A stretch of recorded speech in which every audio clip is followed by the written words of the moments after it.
Bienvenidos y bienvenidas a Noticias Positivas, donde te contamos que un mundo mejor es posible. Y bueno, ya llegados a este punto, a estas alturas del año, ¿verdad? Poco antes de que muchas personas se vayan de vacaciones, pues bueno, hemos pensado que era el momento de hablar de turismo, pero en nuestra línea, ¿no? Y es que justo en una semana, el viernes que viene además, se va a celebrar un evento muy interesante para dar a conocer una nueva herramienta, el Sistema de Gestión del Turismo Patrimonial Sostenible se llama.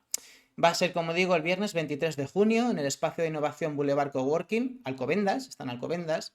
La jornada la organizan el Campus de Excelencia Internacional en Patrimonio, CEI Patrimonio si lo preferís, y Atalaya RSC. De esta última entidad ha venido hoy Julia Romero, su fundadora, que nos va a contar por qué mola tanto esto, porque esto es una noticia positiva. ¿Cómo estamos, Julia? Muchas Hola, gracias. buenos días, Daniel. Muchas gracias.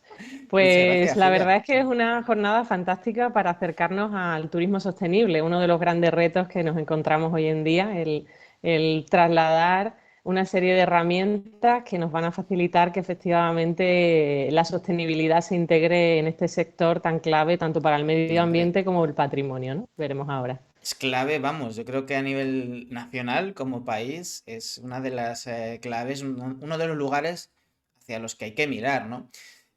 Por eso Ujú, nos interesa, además, efectivamente. hay un concepto muy chulo, el concepto en el que se basa esta herramienta, ¿no? Y yo cuando lo leí me gustó mucho y fue una de las primeras cosas que me atrajo, ¿no? Turismo patrimonial sostenible, ¿no? Este concepto, esta unión de dos conceptos, el turismo sostenible y el cuidado del patrimonio natural y cultural. Cuéntanos este concepto porque creo que es fundamental. Claro, la herramienta trata de aunar todo lo que es el patrimonio. Es un concepto que, bueno, ya viene, tiene una larga trayectoria, ha ido evolucionando y enriqueciéndose con la realidad de nuestro Mm, tiempo. Y cuando antes se hablaba solamente de un patrimonio histórico, arquitectónico, arqueológico, pues hoy se integra también dentro de ese patrimonio no solo toda la diversidad, biodiversidad, patrimonio geológico, el Ajá. propio paisaje, sino también ese concepto de patrimonio cultural inmaterial, los saberes, las tradiciones, la danza, el relato, los cuentos, todo esto que está dentro de nuestra cultura, ¿no? Entonces, esta herramienta, este sistema de gestión, ayuda a las organizaciones dentro del sector del turismo, ya sean hostelería, restauración, bodegas, a trasladar todo este patrimonio a una herramienta que les ayude a integrar la sostenibilidad a nivel interno, ¿no? Siempre se ha hablado, o si quieres, se habla mucho en este programa de todos estos valores que hay que integrar para que algo sea sostenible, ¿no? Hay algo Ujú. que es lo más cuantificable, es lo más fácil, ¿no? Pero hay ciertos valores sociales, culturales, que es verdad que son complicados, son más complicados de integrar y de medir, ¿no? Y esta también es una idea muy bonita aquí. No sé si nos puedes hacer un ejemplo muy básico de cómo funciona esta herramienta en el plan, en plano práctico, ¿no? Pues, Sí, pues lo que trata la herramienta es, en primer lugar, poner en valor lo que ya se está haciendo, porque no ujú, olvidemos que la sostenibilidad es una cuestión que está muy arraigada con las organizaciones desde siempre. Primero, desde un punto de vista económico, ¿no? La ah, propia sostenibilidad económica. Y luego toda esa aportación que realizan a nivel social, medioambiental. Desde los propios empleados, cómo impacta positivamente en ellos, hasta los proveedores, los socios, los grupos de interés externos, podríamos llamar un poco la comunidad local. Con lo cual, lo que hace esta herramienta, en primer lugar, es poner las bases de esa acción que ya se está desarrollando, ¿no? ujú. Ponerla en valor, establecer una serie de compromisos, es decir, que la empresa, que la organización del sector del turismo diga, pues estos son los compromisos con los que nos vamos a unir, a afianzar, lo vamos a trasladar a una serie de objetivos concretos. Esto sería como el nivel más básico, ¿no? Luego Ajá. tendríamos un nivel más avanzado en el que se trasladan todos esos objetivos a una serie de acciones concretas y finalmente el nivel de excelencia, que sería cuando tú ya estás evaluando, analizando tus acciones y estás comunicando esa acción. Además de tener, por otra parte, una mejora continua que te permite ir avanzando en estos pasos de la sostenibilidad. Que bueno, por ejemplo, ¿cómo se aplicaría? por ejemplo, en temas laborales, que es uno de los ejes. Sí, pues eso, ya que hemos comentado, ¿no? Por ejemplo, a nivel laboral, pues obviamente tú tienes que cumplir la ley, tú tienes Mm, que tener a tu gente contratada. Si tienes un hotel, un restaurante, tú tienes que tener a tu plantilla bien contratada dentro de los límites de la ley. Eso es obvio, ¿no? Pero tienes también que ser consciente de la importancia que tiene el cuidar a tus empleados, ¿no? Y entonces ya empezamos a valorar otra serie de aspectos, la conciliación, temas de igualdad, temas de flexibilidad horaria, siempre que sea posible dentro de la jornada, ¿no? Entonces, esta herramienta nos permite hacer reflexión en todos aquellos aspectos vinculados a la plantilla, ¿no? Y, por ejemplo, en el caso ya de evaluar la situación con la que te encuentras, ¿no? Pues a través de encuestas de clima, pues son muy útiles también para evaluar el estado de la cuestión. E incluso ya establecer pues medidas correctoras si ves que algo no funciona y por lo tanto poner las bases de una mejora continua en relación a este grupo de interés, que serían los empleados, ujú. y posteriormente comunicarlo de manera efectiva. Vemos que aquí además es muy importante esta unión de los conceptos de la responsabilidad empresarial y también tienen una presencia muy importante los ODS, los Objetivos de Desarrollo Sostenible, lo que es la Agenda 2030, ¿verdad? Claro, tradicionalmente cuando hablamos de responsabilidad social corporativa o de empresas responsables, pues hay que distinguirlo de lo que es la propia sostenibilidad. Son dos conceptos distintos, aunque bien es cierto que en los últimos tiempos se utilizan indistintamente. Pero cuando hablamos de una empresa con valores, una empresa responsable, pues lógicamente está alineada con la sostenibilidad, con los criterios Mm. ambientales, sociales y de buen gobierno que una organización implementa cuando se inicia con la sostenibilidad, ¿no? Y por tanto están muy vinculados, ¿no? Esta herramienta, este sistema de gestión, lo que trata es de aunar toda esa responsabilidad junto con la implantación de la estrategia de la Agenda 2030 de la ONU, a través de los Objetivos de Desarrollo Sostenible, de los 17 objetivos y de las 169 metas que contiene. Claro que es verdad que muchas veces no se explica, digamos, que los ODS son al fin y al cabo una estrategia de mejora continua, ¿no? Las metas están hechas, o si quieres los objetivos, mejor dicho, para no ser alcanzados, sino para ir avanzando, ¿no?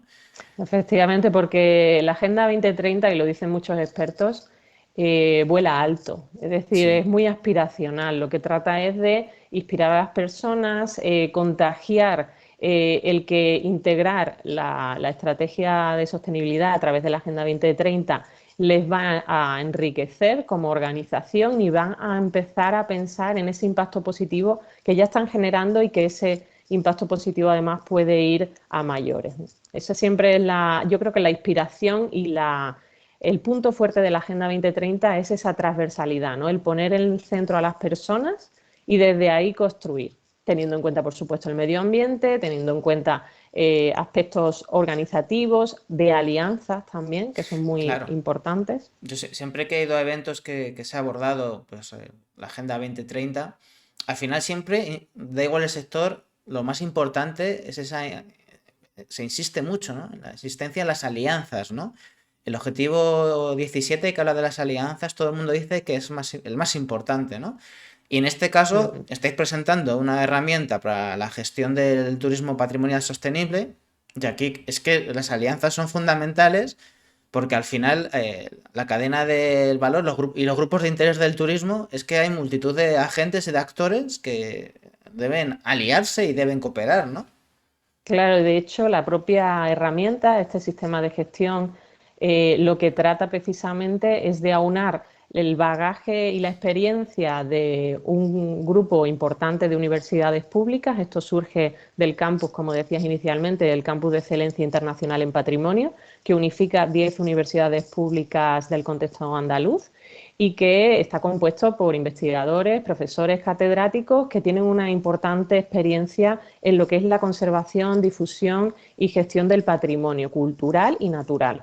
Con lo cual, todo ese bagaje, experiencia y conocimiento se traslada a esta herramienta con el objetivo de ofrecer una herramienta efectiva, ¿no? La herramienta en sí la han elaborado en colaboración con Bureau Veritas, que tiene una Ujú. gran trayectoria elaborando este tipo de sistemas de gestión y también con la propia certificación. Y también están buscando la colaboración de la Organización Mundial del Turismo, porque es una de las primeras herramientas en esta materia, ¿no? Se puede decir, vamos, yo creo, no soy experto en turismo, aunque de vez en cuando me he encontrado con algunas cuestiones, con algunas iniciativas, no hay tantas realmente, y creo que de las que he visto, esta es la más completa, ¿no? La más, quizá su principal novedad sea eso, que llega más lejos, ¿no? ¿O cómo lo ves? Yo creo que es lo que te decía antes, ¿no? Esa capacidad que tiene el sistema de reconocer esos pasos que vamos dando de manera escalonada, esa planificación que tiene muy transversal, tocando la parte social, la parte medioambiental y la parte también de la parte económica, ¿no? El cómo esto además puede beneficiar a tu negocio, porque no cabe Ujú. duda de cómo está impactando positivamente en la estrategia de negocio el incorporar la sostenibilidad a esa estrategia y, por tanto no cabe duda del impacto que esto puede llegar a tener cuando se implementa en un sector tan necesitado de atención desde la sostenibilidad como es el sector del turismo. Claro, ahí está también otro de los asuntos de interés, ¿no? Al ser una herramienta que incorpora tantas cuestiones, ¿no? Pues, tantas cuestiones que son muchas de las caras de este negocio, ¿no? Si quieres, vamos a profundizar un poco más. Desde el punto de vista de la sostenibilidad, ¿cuáles serían los principales beneficios de esta herramienta? Bueno, los beneficios, en primer lugar, es esa transversalidad, esa capacidad que tienes de aunar los intereses de todos, tanto del turista como de la comunidad local. Ajá. Permite que se encuentren en una misma herramienta ese equilibrio que buscamos cuando se gestiona ese patrimonio. No hay que olvidar, como les decía antes, que el patrimonio es de todos, no es de las instituciones públicas, no Claro. es del Estado, no es de las comunidades autónomas, es de todos, con lo cual todos tenemos una responsabilidad. Y cuando tenemos empresas que tienen ese vínculo y esa responsabilidad de usar y dar las vías para que otros disfruten de ese patrimonio, ya sea natural, monumental, museos, colecciones o simplemente un concierto de música, pues vamos a ir a una buena gestión de ese patrimonio, ¿no? También permite que esas comunidades que acogen al turista pues se sientan también presentes en esta toma de decisiones. Eso es muy importante. O sea, ¿las empodera de alguna manera esta herramienta a las que son las comunidades de acogida? Claro, la empresa va a empezar a tener en cuenta esos grupos de interés. Como cualquier estrategia de implantación de sostenibilidad, tienes que tener en cuenta, entre otros grupos de interés, a la comunidad local y más cuando su actividad se va a ver Mm. inmersa en esos contextos rurales, en esos contextos de ciudades. No podemos olvidar que España, concretamente, tiene 15 ciudades Patrimonio Mundial de la UNESCO. O sea, atrae a un volumen masivo de turistas en ciudades muy concretas, ¿no? Y también hay que diversificar la oferta para que eso no tenga un impacto negativo sobre esos núcleos urbanos o sobre esos parajes naturales que son de una importante atracción. Esto es muy importante porque precisamente los lugares en los que no se ha controlado, gestionado de forma adecuada el turismo que es una actividad importantísima en este país en cuanto a la generación de riqueza, pero hay muchos lugares en los que lo que provoca es un rechazo entre la población, ¿no? Y eso es porque Claro. posiblemente no se ha medido el impacto, tanto para la población local como para los valores naturales, culturales, etcétera. Entonces entiendo que esta herramienta, al incorporar estos factores, digamos, también es un antídoto contra esas respuestas a una mala gestión del turismo, ¿no? Claro, yo creo que el dar voz a todos, a todas las partes interesadas, siempre va a ser positivo, ¿no? Siempre vamos a buscar una solución intermedia de respeto a todas las partes. Yo creo que eso es lo que trata la sostenibilidad, de crear conciencia de que todos tenemos capacidad y tenemos que estar ahí para Mm. tomar decisiones y decidir sobre nuestro propio patrimonio, ¿no? Y ha ocurrido que el tener un patrimonio que ha resultado ser muy llamativo en momentos, ha hecho que evolucionara en la dirección que no se quería por parte de las instituciones públicas, que tienen una gran labor. No olvidemos que no solo por la Constitución española, el Estado, las comunidades autónomas y los ayuntamientos tienen sus propias responsabilidades en materia de turismo, de medio ambiente, de gestión de la agricultura, de los espacios del territorio, pero que no cabe duda de que es necesario fomentarlo con un conocimiento de la cuestión, del respeto a todas las partes y eso siempre es muy difícil, ¿no? El que la sociedad civil se integre en esta toma de decisiones.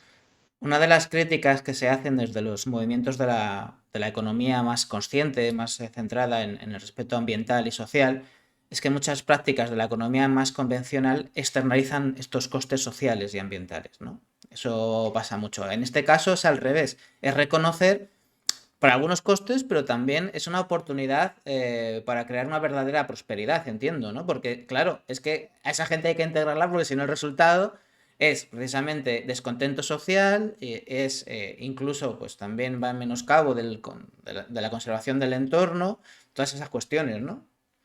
Claro, ten en cuenta que es un gran motor económico que hay que gestionar de manera adecuada. O sea, lo que no puede ocurrir, como está ocurriendo en muchos centros históricos, que se está gentrificando porque hay un gran Claro. problema de Mm. desplazamiento de la población local. Y eso hace que pierdas la esencia de esos pueblos, de esos contextos urbanos, de esos cascos históricos. Y hay que trasladar esa responsabilidad a todas las partes, no solo a la Ujú. parte institucional pública, sino también a las empresas, a esa conciencia de buscar equilibrio y convivencia, ¿no? Por supuesto, yo creo que esa es la base de todo proyecto sostenible. Está claro que esto lo que va a provocar es que esa prosperidad se reparta mejor y sea más completa en el sentido de que va a llegar a la comunidad local y también va a tener una visión de compromiso con el entorno mucho más completa, ¿no? Pero siendo abogado del diablo, ¿vale? Esto puede decir que muchos empresarios digan, ya, ya, pero esto lo que va a hacer es hacer más compleja la gestión y no sé si me garantiza más beneficio para mí. ¿Qué se le puede responder a ese empresario que lamentablemente existe en todos los sectores? Claro, lo que decíamos sobre la sostenibilidad económica es esencial. Nunca vas a poder impactar positivamente en tus grupos de interés, en tus empleados, creando riqueza, Claro. creando empleo digno, para empezar, si no tienes una sostenibilidad económica. Pero es obvio que tienes que tener el apoyo de tus grupos de interés externos, como serían el caso de estos grupos de interés como la comunidad local, ayuntamientos, asociaciones, que están vinculados a ese patrimonio que es de todos, como decíamos antes, Así es. y que te va a permitir crear ofertas y servicios y productos mucho más equilibrados y que reflejen de ti una responsabilidad, un sentido de respeto hacia eso que tú estás usando y gestionando para alcanzar esa sostenibilidad económica. Con lo cual ya se está viendo y las grandes empresas que han ido implantando la sostenibilidad en su estrategia de negocio han ido viendo cómo, además del beneficio personal de ofrecer de manera generosa toda esa visión transversal, pues además tiene impacto económico en su negocio. Igual que hemos hablado de la responsabilidad social corporativa o los ODS, también hay que hablar de esta evolución de la RSC de alguna manera, estos criterios ASG o SG, ¿no? Dependiendo, medio ambiente, gobernanza y temas sociales.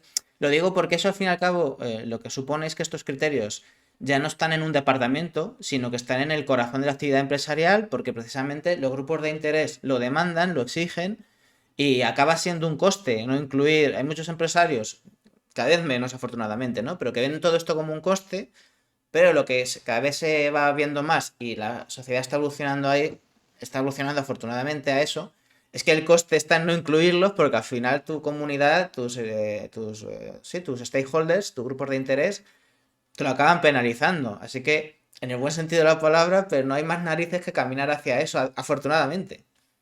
Sí, de hecho, en el sector turismo se observa claramente. O sea, ellos Claro. tienen una gran responsabilidad en tener ese equilibrio entre lo social, medioambiental y económico, porque esa es la base de la sostenibilidad, porque al final se nutren de ese patrimonio común y tienen que reconciliarse también con todo ese grupo de personas, de asociaciones, de instituciones con los que además se puede enriquecer. El proyecto de una empresa que trabaja en turismo y que empieza a ver ese matiz de empresa responsable, de empresa con valores, de empresa con un propósito superior al económico, empieza a darse cuenta del impacto positivo que tiene en el resto del contexto. Sin duda, hemos hablado de la comunidad, del entorno, también de los empresarios. Em, Faltaría meter aquí, en este ecosistema, que entiendo también la idea es crear un ecosistema a través de esta herramienta, pues a las administraciones públicas, ¿no? ¿Qué papel pueden jugar y deben jugar? Bueno, las administraciones públicas, como habíamos dicho, tienen sus obligaciones, tienen esa capacidad de establecer unas líneas de actuación que además vienen determinadas muchas veces por el contexto europeo e Mm, internacional. sí. Las políticas de la Unión Europea van a ser Mm. determinantes. También de los organismos internacionales como el Consejo de Europa, como UNESCO, como en este caso concreto del sector del turismo, la OMT. Es obvio también que esa necesidad de fomento que necesitan las organizaciones privadas, asociaciones que se vinculan con el turismo, requiere una serie de ayudas, o sea, de incentivos, Sí. de subvenciones, de, bueno, pues ese tipo de iniciativas que pueden gestionar las administraciones públicas en todos los niveles, local, regional, autonómico y nacional, pues que se traslade a las pequeñas empresas, ¿no? Y las grandes también que tienen mucho que decir. Claro, que muchas veces se nos olvida que evidentemente, aunque esto sea una economía de mercado, las administraciones son un actor más de la economía, es así, deben serlo porque además tienen capacidad y herramientas, pues básicamente para promocionar lo bueno y parar lo malo, que es algo que tiene toda la lógica cuando hablamos de las instituciones que nos representan y que deben estar ahí para eso, ¿no? Simplemente pues, deben ser un aliado fundamental, ¿no? En ayudarnos a hacer las cosas mejor, Claro, ¿no? y de Para hecho interés no común. no hay que olvidar que, por ejemplo, estrategias globales como es la Agenda 2030 son compromisos que adquiere el Estado. Exacto. Entonces, las empresas, asociaciones, organismos y particulares contribuimos a que el Estado alcance los objetivos que el Estado español se ha marcado con la ONU. O sea, no es que tú particularmente vayas a aportar a la ONU, sino lo que tú haces es contribuir a que tu Estado destaque. Por eso siempre hay esos rankings, ¿no? De España cómo va frente a otros países europeos, que Europa concretamente tira mucho del carro de la Agenda 2030 y de la sostenibilidad a nivel global. Y España Y entonces, especialmente. sí, Perdón, dime. sí, no, que España especialmente, que Sí, dentro del Pacto Mundial, dentro de la Agenda 2030, España es uno de los líderes globales, ¿eh? yo creo que también parte de su identidad. O sea, que Exacto. España siempre ha sido un país comprometido con muchos valores y hay mucha gente comprometida con esta cuestión. Es cierto que en los últimos tiempos hemos visto cómo se trata un poco de politizar la agenda. Esto no, como decía, esto es un compromiso del Estado. El Estado español pues tiene pues, unos partidos políticos o unos representantes que van a tener esa responsabilidad de cumplir ese compromiso, pero esto no tiene un Hmm. color. Y no hay que olvidar que aquí lo que se trata es de que cada organización, cada asociación, cada empresa, cada institución pública contribuya haciendo mejor el mundo que tiene más próximo, ¿no? A través de su talento y de su servicio. Desde luego no tiene ningún sentido politizarlo, salvo que seas un negacionista pirado o obedezcas a según qué intereses inconfesables. En Bueno, fin, también hay que dejarle espacio a esos que son críticos con la agenda. Como decíamos antes, vuela alto. eso Vuela es verdad. alto, Hmm. puede que a algunos no les guste porque también surge toda esta estrategia comercial de comunicación que falsea mucho lo que se está haciendo, que es otro tema muy importante que hay que poner de relieve, pero que hay muchas organizaciones que se lo están tomando muy en serio, ¿no? Y hay que ponerlas en valor.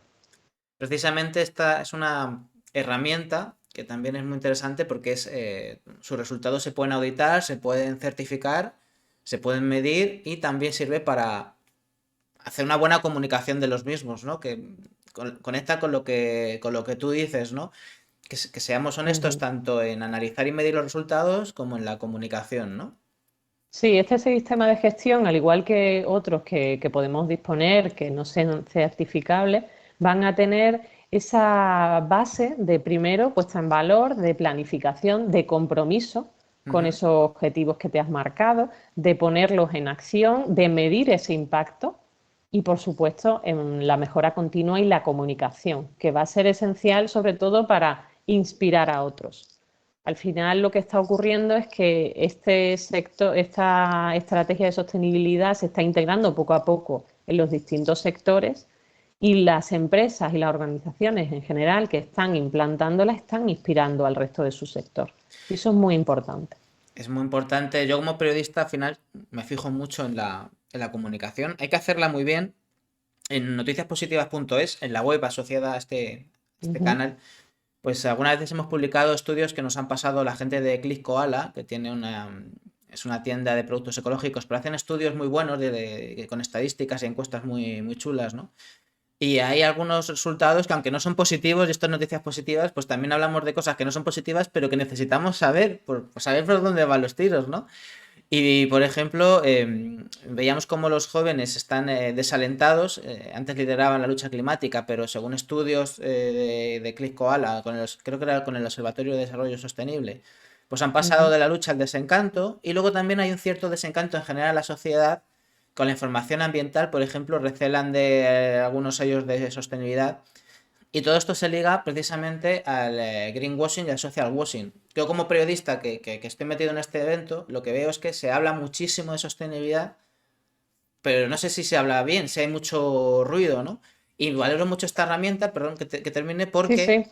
todo lo que se permita, no solo comunicar, sino lo que es una comunicación a cuestiones que has analizado, medido y evaluado. Eso para mí es fundamental, fundamental. Sí, bueno, yo creo que lo que tiene que haber es congruencia. O sea, lo que tú sientes, lo que piensas y lo que haces tiene que estar alineado. Y eso como debería ser en la vida, ¿no? Pero en tu empresa también, en tu organización. Que lo que tú, o sea, toda organización tiene un propósito, todos tienen un servicio. Puede ser más económico, puede ser más inspirador, pero todos tienen un sentido. Entonces, lo importante es que tu empresa, que tu organización aporte en la medida que puede. Nadie dice que tengas que plantar un bosque ni solucionar pues el deterioro de un parque nacional. No, nadie está diciendo eso. Está diciendo que dentro de tu área de influencia ofrezcas tu talento y tu excelencia en tu servicio para hacer mejor el mundo que te rodea. Puede ser empezando por tus empleados o puede ser colaborando con las asociaciones, pero de una manera continua, ¿no? A diferencia de lo que se entendía antes de responsabilidad social, que era sobre todo una actividad filantrópica, de donaciones puntuales y anuales, probablemente, pues en el caso de la sostenibilidad, cuando hablamos, perdón, de sostenibilidad, hablamos de esa relación a medio y largo plazo con todos esos grupos de interés, con una planificación, como decíamos antes, con una estrategia. Está genial porque, al fin y al cabo, es una tarea para la que se les están dando herramientas. Son muy importantes estas herramientas de medición. Yo lo vi en varios ámbitos y al final lo que se trata es de ponérselo más fácil, hacer más fácil este compromiso y me parece fenomenal que además haya detrás pues entidades con rigor académico. Es que esto debería ser, no sé si esta herramienta, ojalá esta, pero esta o herramientas similares deben ser las que se acaben adoptando e implementando en todos los sectores, ¿no? Pero el turismo especialmente por la importancia que tiene en nuestro país. Efectivamente, yo creo que ahí el Campus de Excelencia Internacional en Patrimonio, que organiza estas jornadas junto con Atalaya, RSC, estamos muy alineados en eso, ¿no? En trasladar el conocimiento, el hacerlo accesible, entendible, y estas herramientas de sostenibilidad a través de este sistema de gestión son muy útiles para aterrizar esa complejidad que conlleva a nivel de organización implantar una estrategia de sostenibilidad concreta. Ya estamos terminando la entrevista. Vamos a recordar las fechas. Viernes 23 de junio. Bueno, pues justamente dentro de una semana. Efectivamente. Espacio, ahí está, en una semanita, que no se los olvide a la gente. Espacio de Innovación Boulevard Coworking de Alcobendas. La jornada la organiza CEI Patrimonio y vosotros. La hora es por la mañana, ¿verdad? Sí, desde las 9, 9:30, que es la acreditación, será una mañana de reflexión, va a haber ponencias muy interesantes, también habrá unas dinámicas, que también los participantes se lleven algo y cerraremos con alguna sorpresa, no digo más. Bueno, pues habrá que ir porque yo ya tengo curiosidad. Y bueno, pues ir para allá, que es sobre todo, yo creo que es interesante para todo el mundo, pero para toda la cadena de valor del turismo, que es que implica muchísimas personas, pues yo creo que hay que ir porque es el futuro del sector. Es el futuro del sector, Ujú. impepinablemente. Yo lo veo así. Si quieres, última intervención, Julia, que no se quede nada en el tintero, ese mensaje que tiene que ser dicho y que no se nos olvide. Bueno, pues simplemente que el sector del turismo, al igual que otros, requiere un gran esfuerzo, perdón, en la implantación de la sostenibilidad es un gran reto. El conciliar esa convivencia entre el turista y la comunidad local requiere una reflexión y una buena gestión, con lo cual este tipo de herramientas creemos que pueden ser muy útiles para todos, ¿no? No solo para las empresas, también para las asociaciones que están vinculadas y también para los organismos públicos. Yo creo que sí, tiene muy buena pinta. Pues muchas gracias, Julia. Estamos y estaremos en contacto. Y Ujú. por allí estaré dentro de una semana en Alcobendas a ver qué se Muy bien. cuece para ver por dónde van los tiros en un sector que es fundamental. Muchas gracias. Muy bien, muchas gracias. Estáis todos invitados. Buenos días. Ahí estaremos y ahora os vamos a dejar con la sección del ecomensajero a ver qué nos trae Pedro Burrozo esta semana, que creo que es muy interesante como siempre y además el último tema ha dado mucho que hablar, mucha polémica. Aquí os lo dejamos. Bueno, pues ya estamos aquí con Pedro Burruezo, nuestro ecomensajero digital favorito. ¿Cómo estamos, Pedro? Muy bien, ¿y vosotros? Pues encantado de compartir este ratito contigo. Bueno, cuéntanos cómo viene el ecomensajero esta semana. Bueno, pues viene con 12 noticias, pero pues vamos a destacar tres de ellas. ¿Qué Ujú. te parece si empezamos con la entrevista a Mireia Anglada? Muy interesante. Pues sí, es una mujer que digamos es una ecochef y Ah, que además de trabajar para Veritas, pues digamos que ayuda a empresas, digamos, a que sus productos sean lo más sostenibles posible en todos los aspectos, desde que el producto sea ecológico hasta el packaging y tal. Entonces, bueno, algunas de sus reflexiones son interesantes. ujú. Por ejemplo, un tema que ya hemos tocado aquí algunas veces, que el hecho de que están en marcha hipotéticas nuevas certificaciones Sí, sobre sostenibilidad a medias, ¿no? Por ejemplo, yo que sé, un producto en el que se ha utilizado menos agua, ¿vale? Un producto alimentario, ¿no? O un producto en el que se han utilizado menos pesticidas que en general, sí, pero no son ecológicos, se siguen utilizando pesticidas, ¿sabes? ¿Quién marca qué es lo más, Mm. dónde está el límite, ¿no? Entonces, eso son una de las reflexiones muy interesantes de esta persona que lleva pues muchos años en el sector y tal. Y luego pues también que nos dice desde su experiencia personal, que esto también es otra cosa que hemos hablado en alguna ocasión, y es que los alimentos ecológicos son más nutritivos, es decir, Claro. nutricionalmente son más completos, ¿no? Entonces yo, por ejemplo, quiero comentar que ahora no recuerdo quién, pero un articulista ahora tampoco recuerdo el medio, pero bueno, el caso es que Sí. decía que el huevo de una gallina que estaba en una jaula, ¿no? Mm. Comiendo alimentación convencional, era nutricionalmente lo mismo que el huevo de una gallina que comía ecológico y en un estado de semilibertad, ¿no? Hay que tener. Entonces, Sí, dime, claro, dime, perdón. no, bueno, que hay que tener cojones, porque es que, claro, o sea, no sé, es como si tú me dijeras, puedo ser igual de feliz viviendo en un piso de 20 metros cuadrados que viviendo en una gran casa al aire libre, y tal. Y además, mi salud no tiene nada que ver con todo eso. Hombre, ¿cómo que no va a tener nada que ver? Es que hay que, o sea, digamos que tu mente, para llegar a ese tipo de conclusiones, tiene que estar realmente fragmentada, ¿no? O sea, para... Si me permites la Sí, sí, maldad, claro, igual claro. que me enteré hace años que muchos de los periodistas que hablan bondades de la energía nuclear, a lo mejor, por ejemplo, les han dado un viaje a un hotel, les han puesto a comer muy bien, les han llevado a disfrutar de algún evento y les ha llevado, por ejemplo, en Resa, ¿no? Digo en Resa porque sé que me consta que es así, ¿no? Que llevan a periodistas y luego, por supuesto, hablan bondades y maravillas de la energía nuclear. O menos Me mal. gustaría saber, ese periodista de ese medio de comunicación grande, pues saber qué tipo de empresas y qué tipo de intereses. Ya sabemos que la banca, por ejemplo, es uno de los grandes patrocinadores de toda la gran prensa, de todos los grandes medios de comunicación de masas, y a su vez la banca tiene intereses e inversiones en el sector agroalimentario, ¿no? Entonces estaría muy bien que cuando un periodista dice estas cosas, pusiera abajo, esta columna está patrocinada por, que a su vez tiene intereses en, etcétera, ¿no? Y Y, estaría y- claro, y a veces es peor, o sea, a veces es la ignorancia. O sea, quiero decir que claro, eh,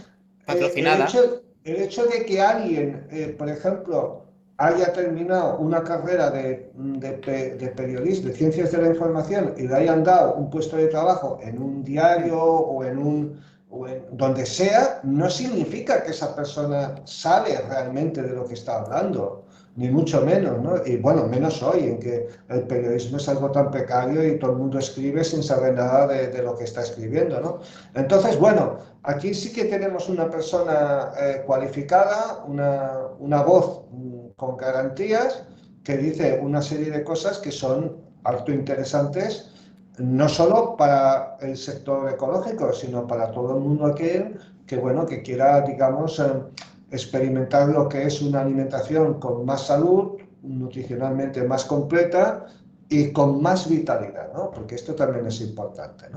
Pues ahí tenéis esa entrevista en Vida Sana a Mireia Anglada, ecochef y además importante investigadora. Y eso no es ninguna tontería porque estamos hablando de una persona del sector que hace investigaciones serias y que llega a conclusiones de verdad, pues eso, basadas en las evidencias y en, bueno, en el rigor, que es lo que hace falta.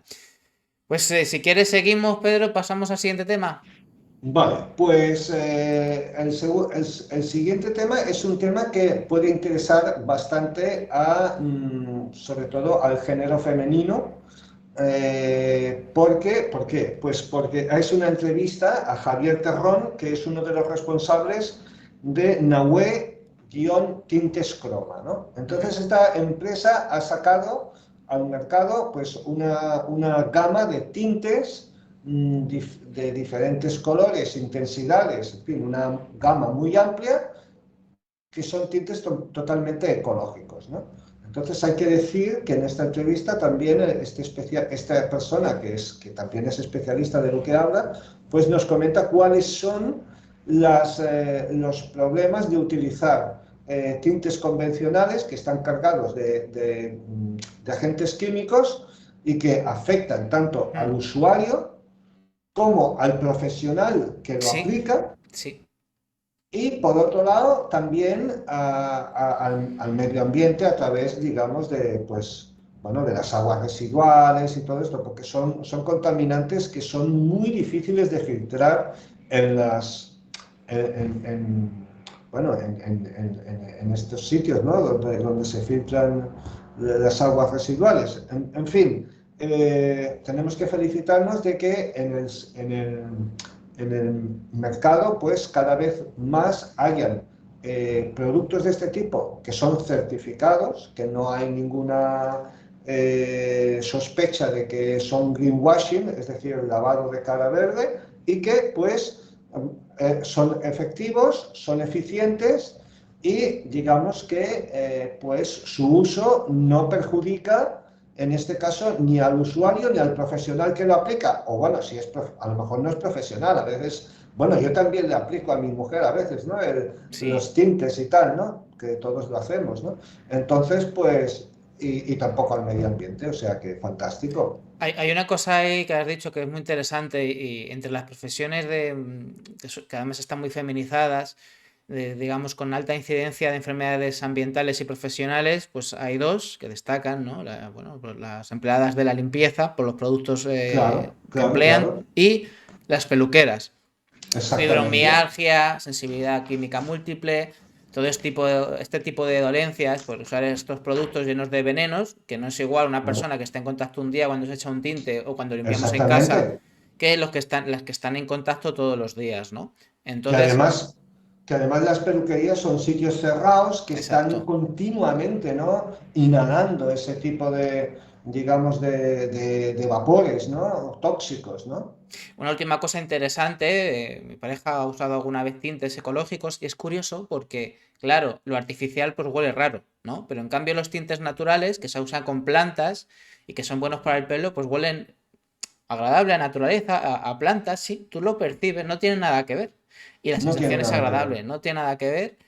Y como sabemos que funciona y además hay este problema de enfermedades, pues evidentemente está muy bien esta recomendación y es muy bueno que lo apuntéis. Además, antes, pues, los tintes, digamos, estos naturales, pues básicamente solo eran, digamos, para cabellos cobrizos, ¿no? Mm. De tipo henna y tal, pero ahora ya hay de todo tipo, o sea que... Han avanzado Y, mucho, y además en naturales, ¿no? han Mm. avanzado mucho, en todos los ámbitos está avanzando y esto demuestra que el futuro pues, va a ser más verde por narices. Y hablando de cómo va a ser el futuro, Pedro, el último tema, este de la robotización, perdón, la robotización social, este artículo de Pablo Bolaño, cuéntanos. Bueno, Pablo Bolaño ha escrito un artículo interesante sobre digamos, el sinsentido al que nos está llevando la sociedad tecnocientífica y sobre todo con una excesiva tecnologización de la sociedad Sí. que está llegando ya, o que ya ha llegado hace un tiempo, pero que cada vez se manifiesta con mayor digamos, notoriedad en diversos ámbitos. Uno de ellos es, por ejemplo, la agricultura, ¿no? Otro ámbito es todo el mundo de la restauración, ¿no? Entonces, Sí. el autor también pues señala al final de qué mundo de locos es, que ya hay pues varias personas que se han casado con androides, ¿no? Entonces, bueno, quiero decir que Qué eh, desastre. eh, es un mundo de locos y entonces hay una cosa que me gusta mucho del artículo, que es que Pablo Bolaño pues se acuerda de cuando iba pues con su padre cuando era pequeño a un restaurante de barrio, ¿no? De típico menú de, yo qué sé, en aquel tiempo pues no me acuerdo, ¿no? Pero, y que habían camareros que eran unos hachas, unos superdotados, gente iluminada, o Sí, sea, sí, total. que el tío era capaz de un vistazo, o sea, o sea, enterarse qué estaba pasando en el restaurante, tomaba la comanda en una mesa mientras limpiaba la otra, a todo el mundo lo tenía contento, tenía una broma para la abuelita y tenía un caramelo siempre para el niño. Claro, ese mundo es un mundo humano, bello, Es un arte. claro, es un arte, o Es un sea, arte, total. eran tíos que eran superdotados, de verdad, es como un poco medio en broma, ¿no? El artículo de Pablo Bolaño, pero en realidad yo me acuerdo, ahora mismo hay tíos que solo llevan 3 mesas y necesitan un montón de aparatos y al final siempre te traen la comida fría y de mala gana, ¿no? O sea, Fíjate, entonces, claro, fíjate, pues sí. esto se va a acrecentar más con la utilización de robots en los restaurantes y en las cafeterías, ¿no? Entonces, bueno, es un desastre. Si yo cuando haya robots no iré directamente, no iré. Yo me acuerdo de alguna vez he colaborado con un empresario del tema de restauración que además tiene mucha sensibilidad ecológica, Eduardo Dasguani, y que hacía una formación para chavales y chavalas, a veces metiendo a gente con, bueno, con dificultades de integración socioeconómica. Y era un curso que se llamaba el arte de servir. El arte Sí, de servir. Y desde el punto de vista espiritual, que sé que te gusta mucho, es verdad que estamos hablando de servir al prójimo con un cariño y una claro, dedicación especial, entendiendo que cada persona es diferente, entendiendo que cada persona tiene una sensibilidad y su problemática y sus propias necesidades, y esto lo van a cambiar por robot. Y luego otro punto de vista, leyendo yo el artículo, he pensado, ¿no?, en el tema de, pues eso, tanto de los bares como del tema del campo, ¿no? Evidentemente la robotización del campo va a requerir un coste y no va a estar al servicio, no va a estar dentro de las posibilidades de todo el mundo. Y esto va a pasar como Claro. con los agroquímicos, ¿no? Al final lo que hay aquí es que te estoy diciendo que esto va a ser bueno para todo el mundo, pero al final lo que va a suceder ya sabemos, ¿no? Pues el campo expulsando a la Bueno, gente, etcétera. la desaparición de la agricultura familiar. Directamente. Y una última reflexión, Pedro. Una vez fui a una charla sobre inteligencia artificial de una asociación que vela por que todo esto se haga de forma ética. Y yo le decía desde mi punto de vista, a lo mejor soy muy radical, pero yo decía, mira, si yo que soy de un barrio muy humilde, de camareros, de albañiles y tal, de oficios que podrían mecanizarse por robots. Y yo le cuento a la gente de mi barrio, de barrios como Vallecas o Casitas, Carabanchel, por dónde van los tiros, y ellos me preguntarán, ¿y qué hacemos? Yo le diría, pues, dadas las circunstancias y hacia dónde va esto, y hacia quiénes van, a por quiénes van a ir, que es a por vosotros, yo reivindicaría el neoludismo. Porque claro, si la cuestión es esa, si la cuestión es que el trabajo de los pobres o de las clases obreras no cualificadas, que a veces no cualificadas porque no han podido pagarse unos estudios, no porque sean más tontos, van a ser sustituidos por máquinas, pues cojamos y apaleemos las máquinas. Porque va a ser la Claro que única sí. manera de que va a ser la única manera de que se entienda de que esto no se puede hacer sin contar con la gente.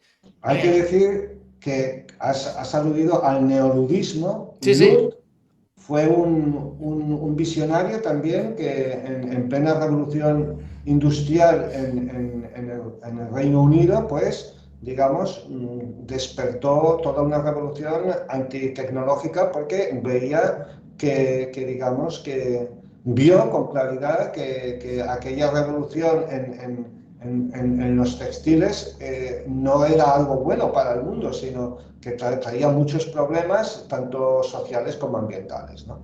Entonces, sí, ¿Nos ponemos yo a no me, palear máquinas o no? Nos yo no me, apunta- por lo menos yo no me voy a casar con ningún robot, Por lo menos eso. no voy a ir a ningún prostíbulo normal ni con androides y tampoco voy a ir a ningún restaurante que esté asistido por autómatas. No, no, me niego totalmente. La biocultura también es apostar no solo por la naturaleza, sino poner al ser humano en el centro, ¿no? Que al final Claro, somos uno con la naturaleza, ¿no? Desde un punto de vista incluso espiritual muchas veces. claro que sí. Bueno, Pedro, pues yo creo que esta es una interesante conclusión. ¿Dónde podemos ver estas noticias tan potentes y que nos hacen no solamente enterarnos, sino también reflexionar? ¿Qué falta nos hace Pues con esos robots? os podéis suscribir gratuitamente en vidasana.org.